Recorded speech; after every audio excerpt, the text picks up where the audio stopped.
I'd always been interested in flying. The first ride in an airplane I ever had, I must have been maybe 6 years old, 5 years old at old Windsor Airport. There's no hangars there, everything was just grass.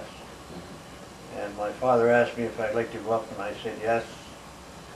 And so we bought a ticket for $5, and I think he had a 15-minute ride. And after that, I was kind of hooked in flying. Yeah. What was your motivation as far as joining yourself? Joining myself? Uh-huh. Well, I didn't join until 42. 42, yeah. And at that time, I just gotten out of Assumption. And I got a job at Chrysler's. Okay. And I was going to make a lot of money. But the only thing was, it was interrupted by the head, said that they were going to conscript, draft, 18-year-olds. So rather than walk or go in the Navy, I wanted to fly, so I joined the Air Force.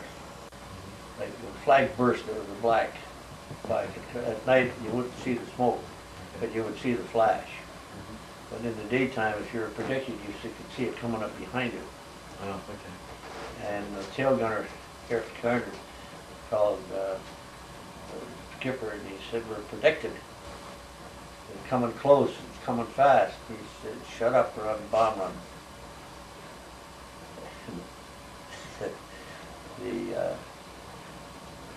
Just shortly after we dropped the load, I can't tell you what the tail gunner said, the expletives, but the flak was in the turret, and he was carrying out a search.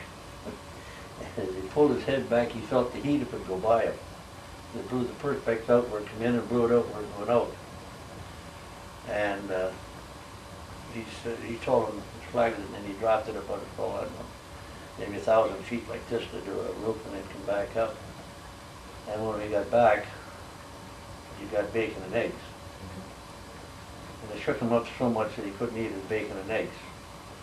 So we just took his eggs, cut them in half, and divided them up. But to settle him down, we gave him our shot of rum. We were going to Duisburg, and we were just starting to set course. We gained height we were at Reading. We were going to Reading, marshalling at Reading, and one of the engines cut out on us. And at that time we had a very good bomb load on Halifax. So we had a vote whether we were going to go or whether we weren't going to go.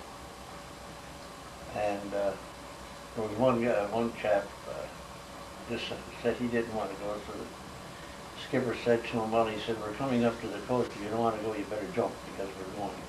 That changed his mind. And he said to the bomber, "We're going to have to drop the wing on 4 or 500. And the bomb aimer forgot to defuse the camera.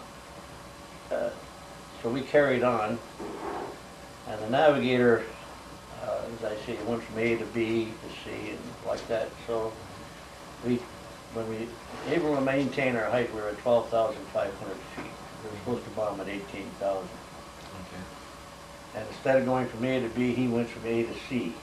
And going from C to D, he went C to E, cutting corners.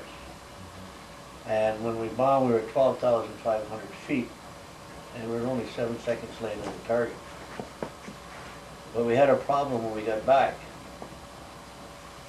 Our pictures didn't show for the height we were. We were accused of dropping our bombs in the channel and claimed that we had enough time to get back. But through, what do you say?